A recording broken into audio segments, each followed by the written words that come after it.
Just in, Mitch McConnell gets bad news, Trump fans love it. If you thought reports about Mitch McConnell's unpopularity were overblown, this story will show you the truth. The Washington Examiner reports that the Senate Majority Leader has lost a tremendous amount of support. A recent Harvard-Harris poll shows that 56% of surveyed Republicans feel McConnell should resign while 44% believe he should remain in his position. This doesn't look good for the Senate Majority Leader.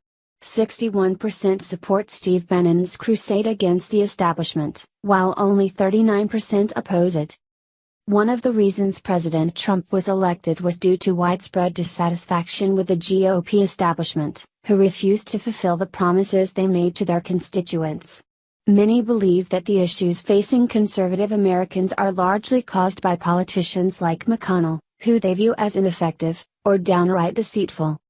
Former chief strategist to President Trump, Steve Bannon, has been one of the biggest opponents of the establishment GOP.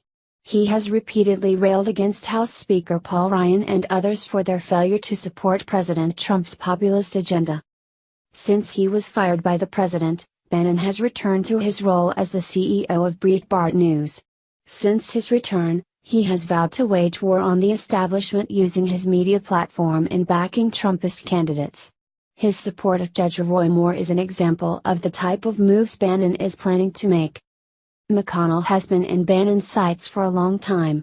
Bannon, along with former Trump advisor Sebastian Gorka, have committed to forcing out the Senate Majority Leader. McConnell's supporters have decided to strike back.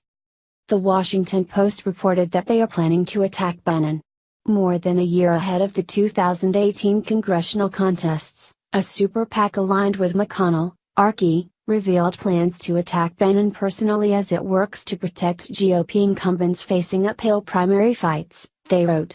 The effort reflects the growing concern of Republican lawmakers over the rise of anti-establishment forces and comes amid escalating frustration over President Trump's conduct, which has prompted a handful of lawmakers to publicly criticize the president. So who's winning? It's hard to say. Both Senator Jeff Flake, ROS, and Bob Corker, RTN, have decided not to seek re-election. Both have been highly critical of President Trump. Many would say that this is a sign that Bannon's populist agenda is winning, but it's more likely that these politicians torpedoed their own careers. So should we see Stephen Bannon as a credible threat to the establishment? It's possible, but it's also likely that people are overestimating his power.